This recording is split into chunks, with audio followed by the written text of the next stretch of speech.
Good Friday afternoon to you. Christian Gokel alongside Cam Ursery. And I guess we'll be joined a little later by PJ Zuko. He's got bigger and better things to do, Cam. You sounded a little salty there. Just I guess we'll be joined here in a little bit by PJ. You know, I mean, Penn State, I think, is on a bye week this week, so PJ thinks he can take Friday as a bye week. He may or may not join us a little bit later. Oh, Penn State's on a bye. I didn't know that. I think that brutal schedule. I think they have a lot of people on a bye week inside the Big Ten right now, but we have a lot to get to today. We know who the Braves are playing coming up in the NLCS. We get the rematch from last year, which I'll be honest, I said it yesterday on the show. I would have rather have played the Giants. Did you see how that game ended? No, now that I didn't. Okay. I know it was 1-1 and then. So it's 2-1, bottom of the ninth, 2 outs, runner on first. Mm-hmm. And they have a 2-strike count. Batter checks his swing, like clearly checks his swing. Mm-hmm. And the first base umpire goes, out, game over, season over, 107 wins, doesn't matter, you're done. Dang. Just thought our friend Robbie Ross made a really good point. If that had happened to the Braves, there would be fires. Yeah. And like property destroyed. Controversial call. I mean, that's what playoffs are for, though. You know. Playoffs are for controversial calls? I've seen a lot in the playoffs lately. I think if anything, it just brings out the need for robot umpires more. Yeah, no, that's true. Just lasers. If you can tell if they break that plane with their bat or not, whatever, it's easy. It's not one person ruining an entire season right there. They need that in all sports. Replaying. You want robot replays? Yeah, that's like a whole different level of cognitive ability from robots and AI. I mean, I guess in certain sports. What is your favorite? No, what is your favorite? I didn't know that we were going to be here today, but what is your favorite just antiquated thing you see from officials, like regardless of sports? Because mine is still them running the chains out there in football. Like the fact that we're still doing that in the NFL, like college football, I get it because it'd be hard to install that in all the different stadiums around college football where you have 130 just in FBS. But in the NFL, I think NFL does. I feel like you can put like you can put like a microchip in the ball, and when you move the markers, you'll know just by like a ping or something like that if they picked the first down with the ball. But it's like, nope. What we're gonna do is we're gonna stop play. I'm gonna wave my hands over my head. I'm going to stop play. I'm going to point at myself, and then we're going to measure, and they're going to come out. And sometimes I'm going to have to just eyeball it. And if it's really close, I'm going to take out a postcard and just slide it between the ball and the chain to see out first down. All right, let us reset these downs, and we'll run off. I think they do that to try to get the crowd in at this point. I think that's on purpose. Do you get amped up when you see the officials coming out? No, me personally, no. But if you're there at the games and say you're like the Falcons and you get a big first down, I mean, crowds are going to go crazy. I've seen it, like Baltimore. I've seen that happen before. I can tell you, regardless of what the call is, it's just whether or not it goes for your team. Yeah. Like even if they're clearly stopped and you come up short on the down markers, it's just going to boo. Yeah, it's going to be a boo. Yeah. I don't know why they do that. That's probably it. What's another thing? Like NBA replays and like pass interferences, like some things are obvious. You don't have to go back and look for me, it's replay. For NBA, it's like the really inconsistent calls, like the 3-second violations. Yeah. Where it's like you can go back and watch any NBA game, and there's multiple times throughout the game where you could call people for 3 seconds. Like if you're going to do that, like I said, microchips. And the flagrants it's bad. So I mean, I literally watched a conference finals games this year that lasted over an hour and only had 4 minutes left in the fourth quarter. So officiating, I don't think, I don't want to get on officials because they do that, but get on them. They don't do a really good job lately. Well, these aren't like the guys who work a 9 to 5 and then go out and officiate a game between two high schools. That's true. These are professionals. Like this is their job. Yeah, I don't think they do a great job. I'm 50-50. Yeah, it's fascinating. Very all right, true. But so we have Braves, Dodgers coming up, and so now actually, even though the Dodgers won 18 more games than the Braves are the home team in this series because the Braves won their division. The Dodgers are technically a wild card team, even though they had 106 wins. And so 8:07 tomorrow night at Truist Park, you have Game 1 of the NLCS. We'll have full coverage for you coming up on that.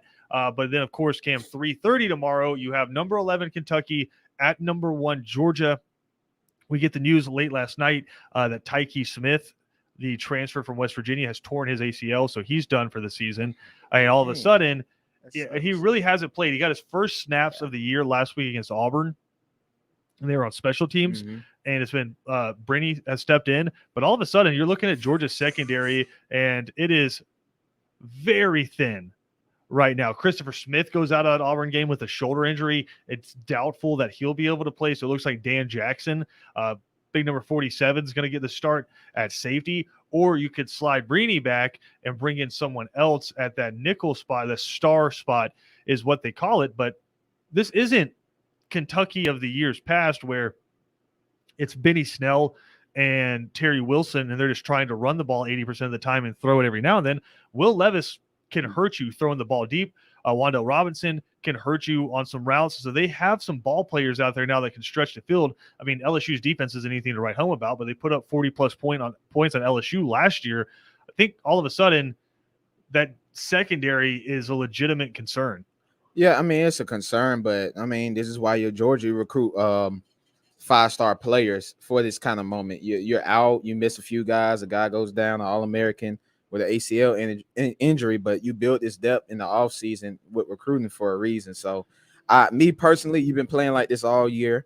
You've been without a lot of your weapons all year. So, normally I would give a team a pass like, oh, dang, they've missed it, but you've played without them all year and dominated. So, I don't see this being an excuse. That is fascinating because Georgia really hasn't been healthy at all this season. No. You've been missing your starting quarterback for a majority of the games.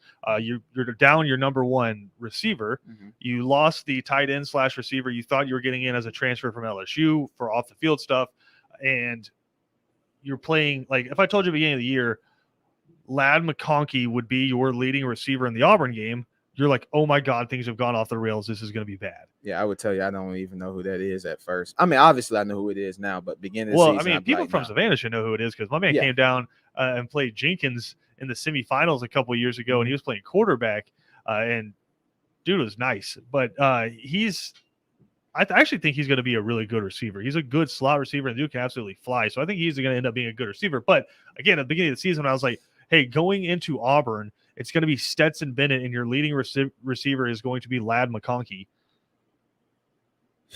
Yeah. You'd be real worried. Yeah, the only thing I can say I'm worried about this Georgia team, like, it's not a consistent lineup every week. It's like you're throwing guys around. But it's the same result every week. It's the same result. It's just a bludgeoning. And I think a lot of that has to do with a couple of things.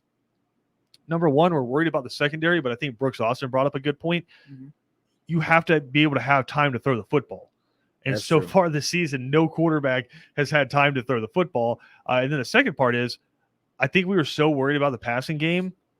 And honestly, I think a lot of teams have tried to play Georgia like a passing team that Todd Monken, they forget he is, I'm going to take what you give me.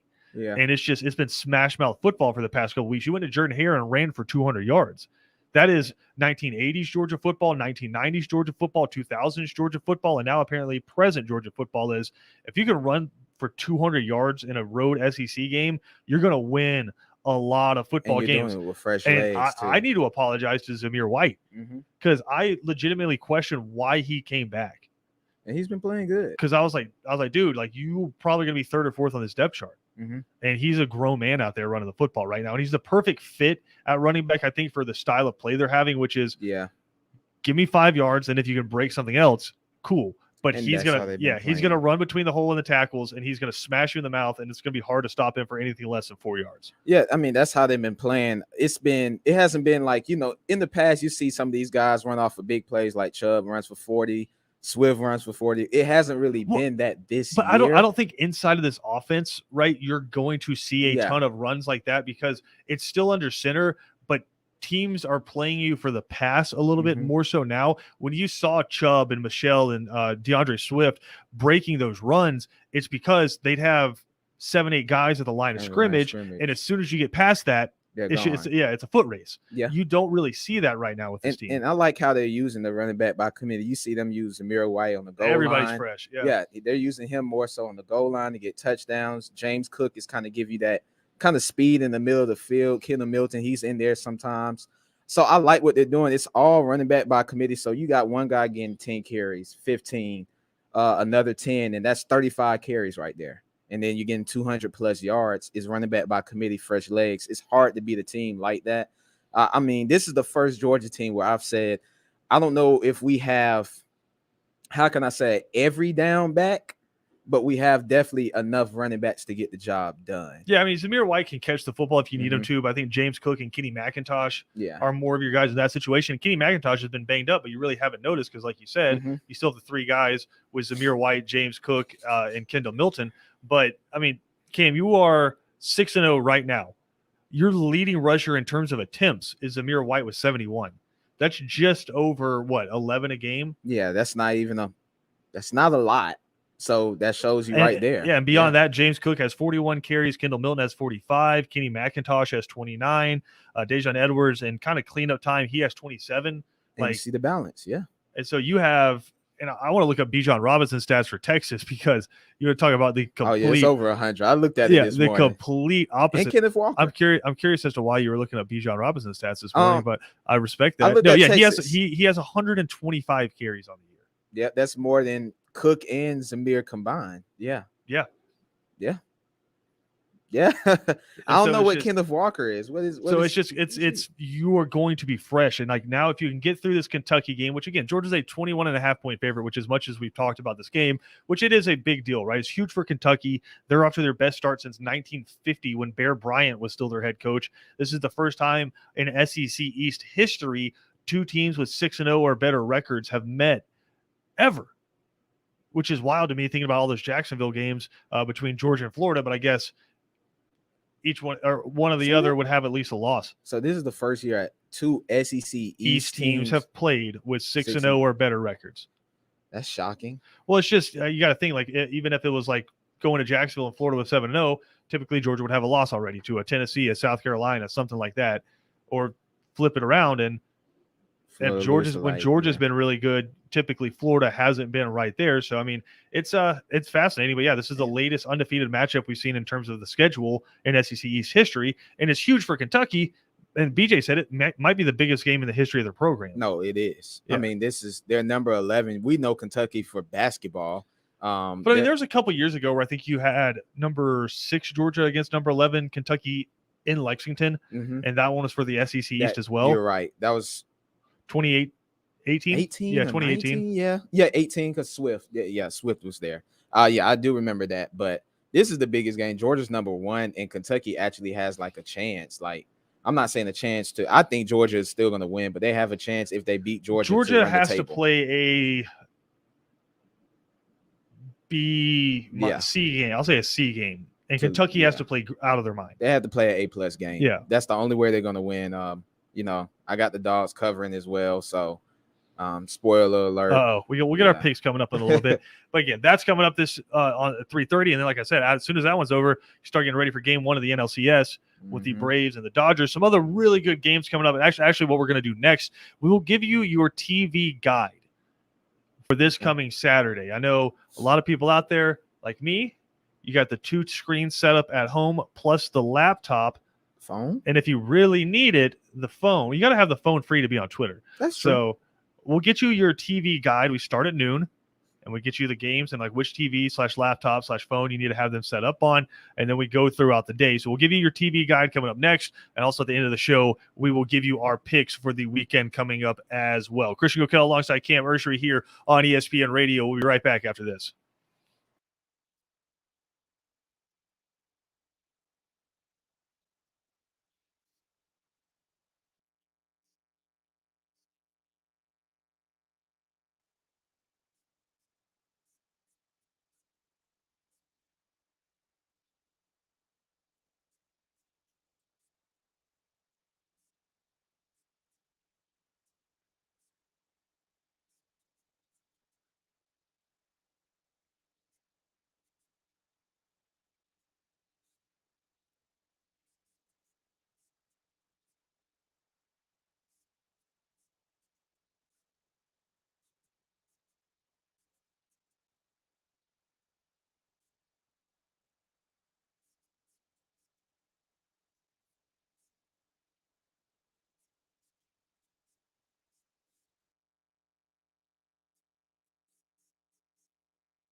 Second Down on ESPN Radio is presented to you by the Uniform Source. Christian Gokel alongside PJ Zuko and Cam Urshey. PJ Zuko, kind enough to join us here.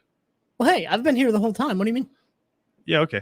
There were so many things we talked about in that opening segment that we know you would have had an opinion on. Of course. That we can prove to everyone out there that you were indeed not on the program. I just didn't want to talk over anyone. I didn't want to be too loud or anything like that. I wanted you guys to get your points in. Sure. That's it. Okay. Anyway. That's it. Anyway. We're going to give people the TV guide, PJ. So I guess what I need to know from both of you guys is this. What does your TV setup look like at your house/apartments? Oh. How many screens do you have to view games on? Okay, well, that just changed for me. I just moved. In my room, I made sure to say it right for y'all. I have basically like in a corner of the room. I said whatever, whatever, man. I'm just being me. All right. That's so fine. like in the corner of the room, you have a probably 30-inch computer screen. Okay. Which I'll have something on, and then a larger, big screen TV to the right of that. So, So you got two screens set up. Two different ones. Cam, what are you looking at? At the new spot in my room. No, I don't care about your room because you're not going to be walking into different rooms to be watching games. Oh no, where you watch games in my room. What is your screen? Okay, so your room's good. Yeah, I don't need to know what part of your house you're doing. I need to know what your screen setup looks like. Nah, you guys monitor. I just got some new candles for the kitchen, and I've been thinking about some magnets for the. If you asked me this a week ago, it was different. All right, no, that's fine. And I'll say for my team, it's actually kind of different every week. That's fine. I just need to know what your screen looks like. Yeah, a monitor. You have a monitor? Yeah, I use my computer and my phone. So you have 3. Yep. Okay, so what I need to know is, and what I have is I have the big TV, I have a smaller TV, and then I have my laptop. And so what I'll do is big TV is hooked up to Xbox. So potentially running the ESPN app, I could have 4 games just on that TV. Yeah. And then I plug the cable into the monitor, and then you have the laptop, which you can put on another game. Yeah. And so what I need from you, so PJ, you have 2 screens. I need to know, starting at noon, what are the 2 games people should be watching? Cam, same thing with you. You have 3 screens. I need to know big screen, little screen, phone, what they should be watching. And I'll start. Big screen at noon, and I don't think this was a question. You got Oklahoma State, Texas on the big screen at noon. It's a top 25 matchup. Texas last week showed that they can be one of the most fun teams in the country for the good or for the detriment of their fans, mental health. But they're a fun team. Oklahoma State on the other side, undefeated, maybe the most quiet, undefeated team in the country. They're playing a lot of defense, not a ton of offense this year for Oklahoma State. So I think that's going to be a really fun game. So on the big screen, give me Oklahoma State, Texas. On the smaller screen, give me Auburn at Arkansas. That's a good one. I want to see if Arkansas can go from a media darling to 3 consecutive losses. And then also just the Bo Nix experiment is always fun to watch as well. And then also at noon, on the laptop, just because, I want to see how bad this thing can get for LSU. You have Florida at LSU in a noon kick. Number 20, Florida at LSU for a noon kick. So again, Texas, Oklahoma State, Auburn, Arkansas, and then on the laptop, Florida, LSU. Who's on your screens at noon, PJ? I got you. I'm going to change mine a little bit. I was looking at that Auburn, Arkansas game on the computer on the smaller screen because that is going to be fun, right? You have Bo Nix just running around for his life, throwing the ball up in the air and trying to see if someone can come down with it. And then you have Arkansas with that interesting, fun, running quarterback offense, but can put it in the air from time. It's a fun game to watch, but I'll probably keep that on my phone and just kind of sporadically check that. Instead, on the big TV, definitely watch Texas, Oklahoma State, because you never know what you're going to get from Texas. Obviously, high-octane offense there last week against Oklahoma, came up just short in the second half. But Oklahoma State is always going to put up points. So that one's going to be exciting. On the smaller one, I'm actually going to have UCF in Cincinnati because Cincinnati is a fun team to watch. Another one that they're most likely going to come out with a victory every single week. That defense is going to control the game, but offensively, they're not always going to be great. Like what They go through spurts where they're just iffy. And UCF, they live for games like this, right? I know Gus they're 3-2. Gus Malzahn lives for games like this. Yeah, well, I know they're 3-2, and they're not going undefeated and winning a fake national championship this year. Oh wow! But it's going to be fun. Like, they're going to keep it close. So give me that one. And like I said, I'll keep up with Auburn, Arkansas on my phone. Yeah, I can't do the phone thing. I know you guys are surprised. I'm not gonna. I didn't say anything about Michigan State, Indiana there. Oh, see, that's the thing. If I want a nap, I'll watch that game. Yeah, it's like watching golf. Yeah, Cam, you said you're one of the weird people who watches games on their phone. Oh yeah, I do. That's I can't do go-to. that. I need the phone free. No, phone is my go-to. I just click the ESPN app, swipe it up, and it's still there in the corner. So you have TV. TV is going to be Auburn, Arkansas. That's gonna be a fun one. Yeah. All right. What's on the smaller screen? The smaller screen. Are you 2-screen or a 3-screener? We got 3 screens going on. No, just 2. All right. So what's on the phone? No. Yeah, so no, it'd be you can 3. say 3. If you have the phone, that's 3. Yeah, 3. Michigan State is going to be.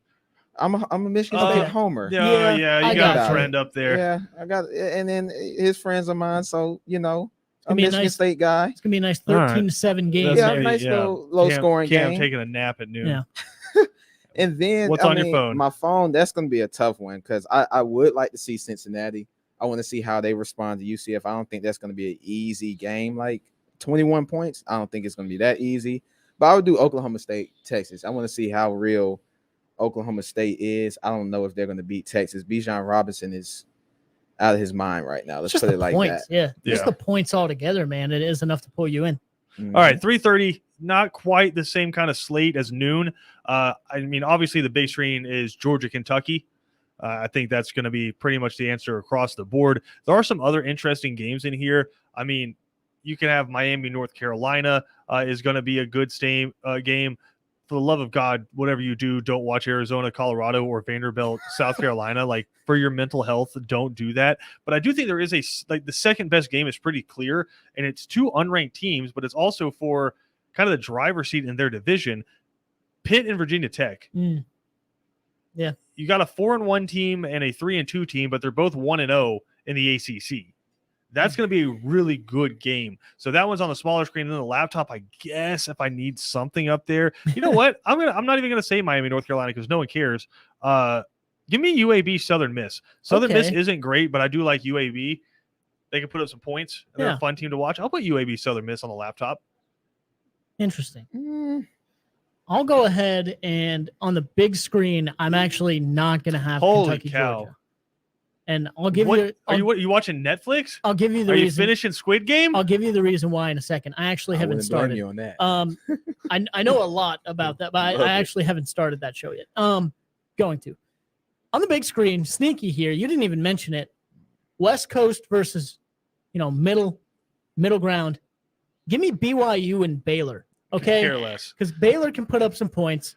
I know they dropped a game a few weeks ago, but that could be a team that late in the season, they could only have one loss and could be upset in the apple cart in the Big 12.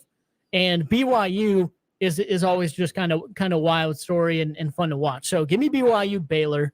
And then on the computer, give me Georgia and Kentucky. And this is why. Basically, the matchups aren't right for Kentucky in that game. I don't want to give away picks or anything like that. We'll do that later. I know the matchups aren't right. So I think that could get bad in the second half. We'll see. But if that changes, if I'm wrong, I'll switch the two. But either way, those are the 2 games I'm watching. All right, Cam? Yeah, I'm only watching 2 games at 3:30. Georgia and Kentucky on the big screen. Love it. And I'm stuck between the team you guys just play, Iowa and Purdue. I'm stuck on that game. And I know it's going to be even bring them up. It'd be a boring game, but I'm stuck because they could be hungover and it could be upset alert. I've seen it happen in Ohio State. Cam could be hungover. Who knows? See how many injuries they can do. Hold on. I'm not letting Christian get away with that. Okay. No, I'm staying on course. And then Pitt and Virginia Tech. I would go Iowa and Purdue. I will actually watch that game. You know what's wild is like y'all aren't saying Pitt and Virginia Tech. Pitt may have the Heisman leader right now in Kenny Pickett. He's wild, man. That's a fun team to watch. But yeah, look at his stats, Cam. I haven't had my eyes All on right. Pitt. I this actually, year. you might be surprised when I say this. Good I didn't Lord. pick that game because Tell the people what's going on with Kenny Pickett. Everybody, 1,700 yards, 19 touchdowns to 1 pick. It's definitely a pro prospect. 4-1. No, for sure. 4-1. I mean, yeah, Who is their lone he's, loss? he's a solid player, no doubt. I think it's terrible. And like you Their said, their right lone there in the loss is Heisman race. terrible. Oh, The only Lord. reason why Tell I the didn't, people who they lost to, Cam. Western Michigan. There you go. What? Sorry, PJ. no, the only reason why I didn't pick that game is because I actually respect Pitt too much. Like I don't think that's going to be a game in the I don't second think anyone's quarter. ever said that. I mean, is that they respect I certainly Pitt haven't. too much. All right, the night slate is where it gets interesting, right? Because you have a bunch of really good games coming up around 7:00. And so what I have to do is give y'all a couple of different options here, and it's based off of what's happening. So at 7:00 on the big screen, you have Alabama, Mississippi State. There's a distinct possibility that this is just a savagery blowout, like, oh my God, kids don't watch. Yeah. But there's also the distinct possibility, because it's at Mississippi State, and Mike Leach loves to do weird things, that this game is weird, right? I remember 2017 or 16, Alabama went to Mississippi State, and like Alabama was #1 team in the country, demolishing people, and Mississippi State just made it weird. You got the cowbells at 7:00. It's going to be fun. So that's on the big screen, and then flipping over on the smaller screen on the laptop, it's Ole Miss, Tennessee. Mm-hmm. They might put up 140 points in this game, and that's not an exaggeration. It's going to be so much fun to watch that. And then on the laptop, I'm stuck between a couple ones. I think NC State, Boston College, if you're looking for significance inside the ACC, that's probably your biggest one. But does significance in the ACC actually matter? Probably not. Pac-12, same thing. You have UCLA, Washington. Probably doesn't really matter in the grand scheme of things.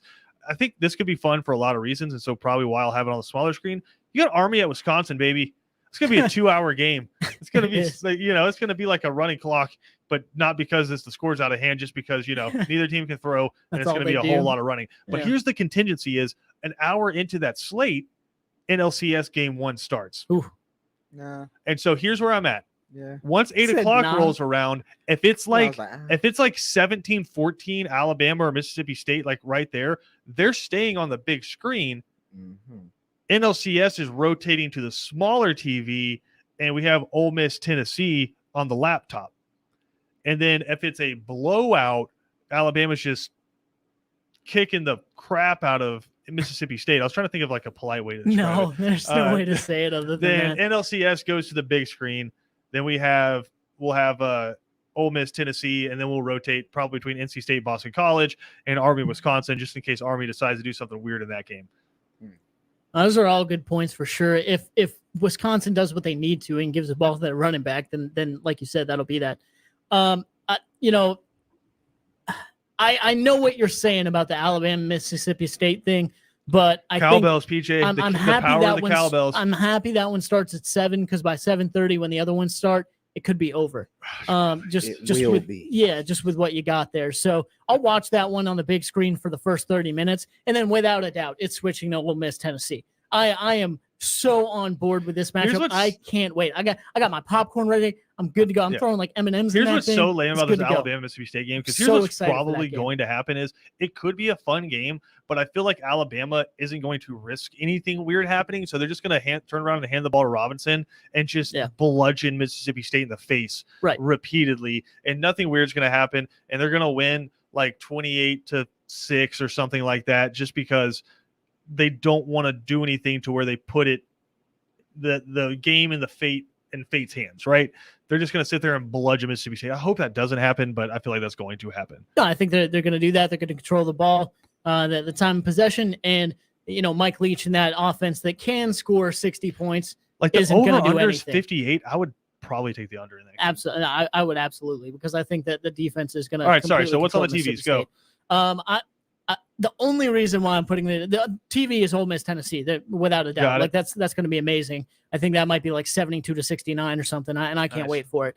Also, Tennessee is going with the all orange, and I love that look. Anyway, on the computer is going to be TCU Oklahoma, only because every single game Oklahoma plays is close. Gary Patterson loves complaining about things. They can't control a game. Yeah, for sure. They can't control a game. So that game, without a doubt, is going to be – it might not be fun to watch, but it's going to be close in the fourth quarter. So those are the two for me. TV, I'll have to go Ole Miss, Tennessee. I mean, Lane Kiffin's With going that back. hat on? Huh? With that hat on? Yeah, with this hat on. Wow. All right. I'm saying all this. I'm probably not going to watch an ounce of football other than Savannah State Saturday. That's fair. But Ole Miss, Lane Kiffin returns to Tennessee. This That's is what pretty you cool. want to watch. You're giving the people advice. Well, advice, definitely Ole Miss, Tennessee. Then on the computer, probably Oklahoma, TCU. Okay. Because I want to see Caleb Williams. That's fair. I want to see that Yeah, situation. did you see the story behind that real quick? Because I know we got to get to picks. Mhm. Did you see the story from the student newspaper? All right, so Oklahoma, obviously, they put in Caleb Williams. He leads the comeback against Texas. Mhm. This past week, a student newspaper is standing on a public building near the practice fields and observes Caleb Williams taking snaps with the ones. They put a story out, and immediately media availability shut down at Oklahoma. Yeah. Just And like I that. think it's That like is what reporting is. I think Lincoln Riley has a rule: freshmen can't speak to the media. It's so lame. Yeah, It's I so think he lame and has so that rule. antiquated. So I don't know that. And then on the phone, I'll have Alabama, Mississippi State to check that in for like the first quarter. I think it's going to get out of hand. Probably. Yeah. But also a distinct chance something weird happens. All right, we got to take a quick break. We'll come back, but we'll get to our picks for those games next right here on Second Down.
He better beware.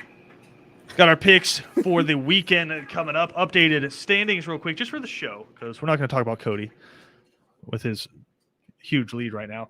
Cam, on the season, you are 32-28. I am at 29-31. I had a devastating week a couple weeks ago, like bad.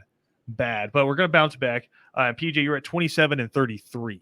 Yeah. For the season. So we'll get you our picks coming up. And guys, this is an interesting week. Last week, I will Cody messaging in with some stuff we can't say on the air. But no, last week was an interesting week. I was literally Texas and Ole Miss covering away from starting the week perfect, and then nobody got Alabama right. We literally all picked Alabama. Yep. But so no one got that one right. But just so close. So close. So we'll dive in to our picks coming up now. And again, some interesting ones coming up this weekend, and not necessarily the big name games like we had last weekend, but some fun ones, I think. All right. UCF at, this is fun to say, number 3 Cincinnati. And we got to go quick here.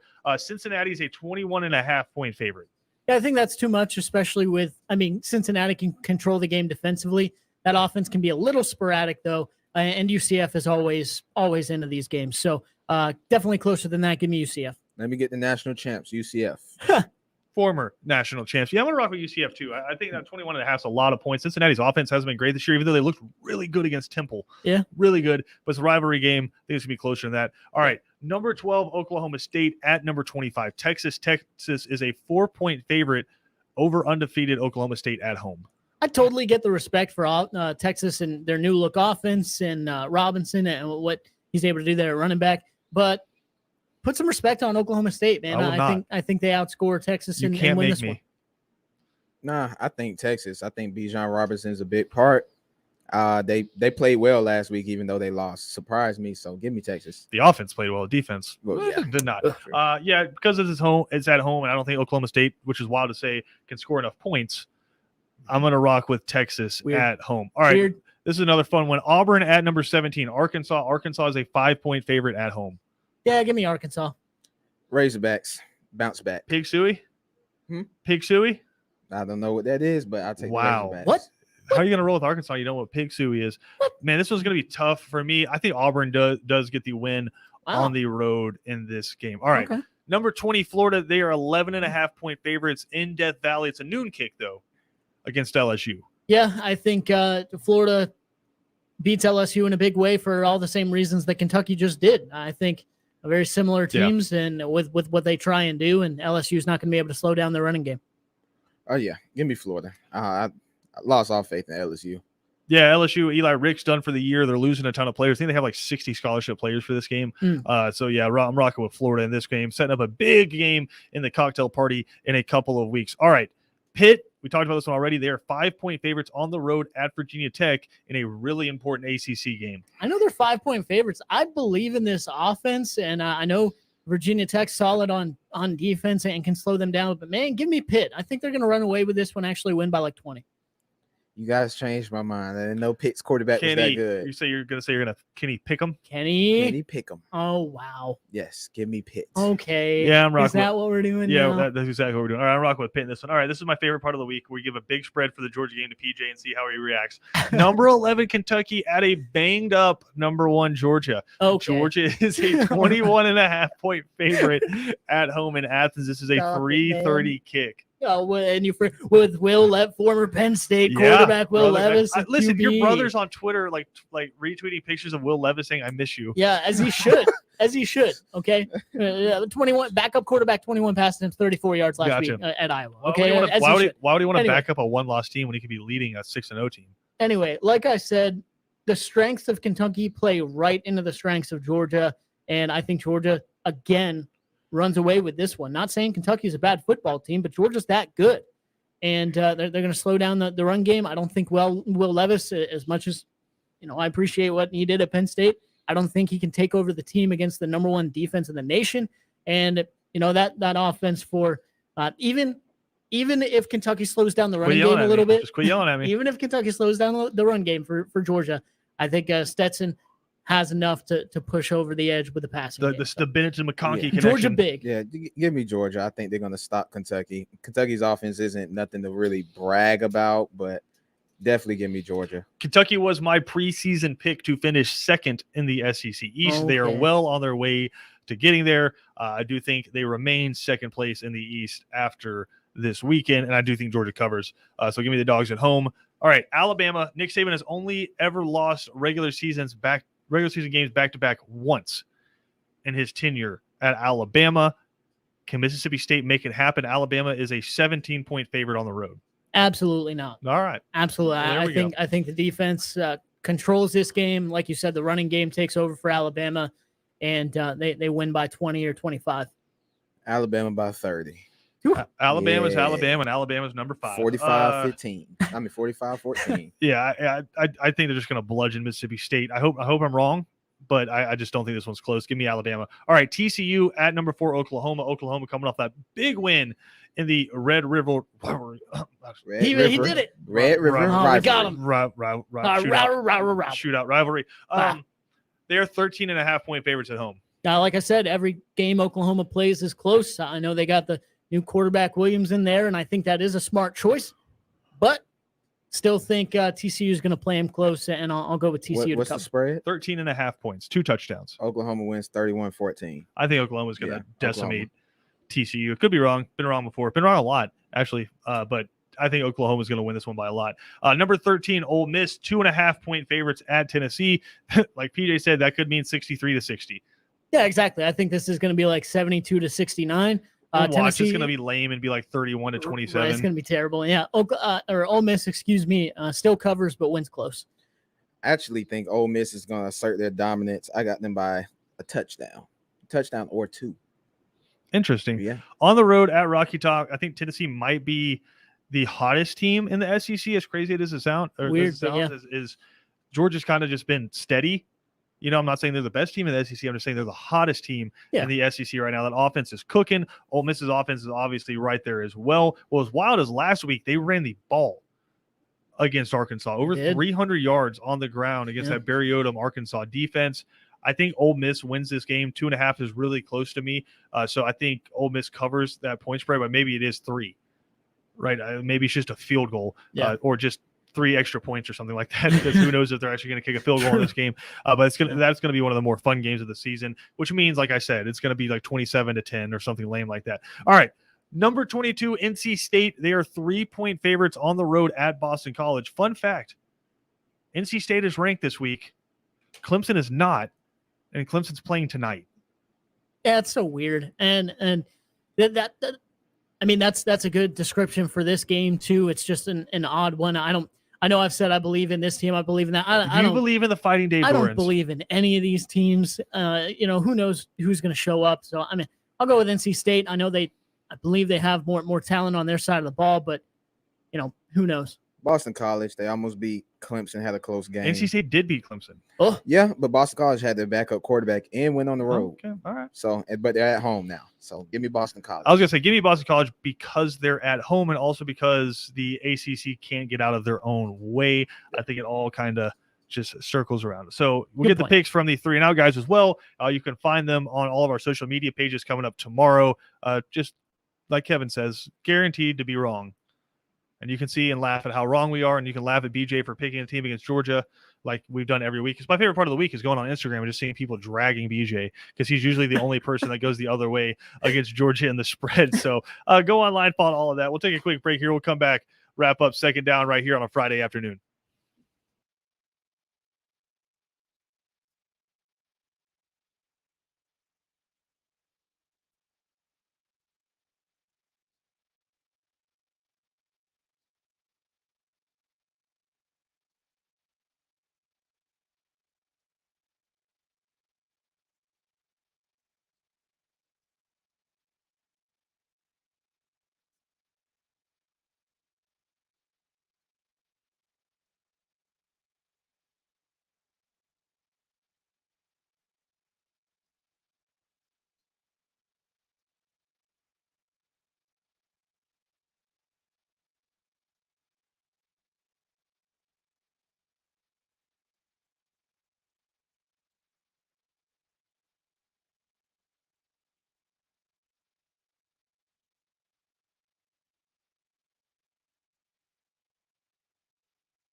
We had a good friend of mine send in a message to say, why didn't you guys pick the – I'm going to wait for Eddie Vedder to calm down a little bit. Thank you, Cam. Had a good friend of mine send a text to say, hey, why didn't you guys pick the North Carolina-Miami game? Like, well, number one, because it's Miami and North Carolina. But number two is because Mac Brown doesn't want us to talk about him. Did you guys hear this? Oh, no. After they lost their last game, and a reporter asked Mac Brown, I was like, hey, you were top 10 to start the season. Like, yeah, well, that ain't our fault. You guys overranked us. What did we do? That's not our fault. We didn't do anything to deserve that. No, it's like a legitimate quote from Mac Brown is, well, maybe if the media didn't overrank us, y'all wouldn't be so disappointed in us. So I don't want to put any additional pressure on Mac Brown and those North Carolina Tar Heels. That's just a fantastic. That's great. It's like you get hired somewhere and they're like, man, you're like really struggling in this job. I was like, well, man, I didn't say I could do this. You hired me. How is this my fault? He made the expectations higher this year. It's like, how is this my fault? Y'all are the ones who overranked me. I know we suck. Why didn't y'all? So that's why we didn't pick the North Carolina game. Maybe they'll talk about it on 3 and Out. Who knows? 3 and Out coming up next.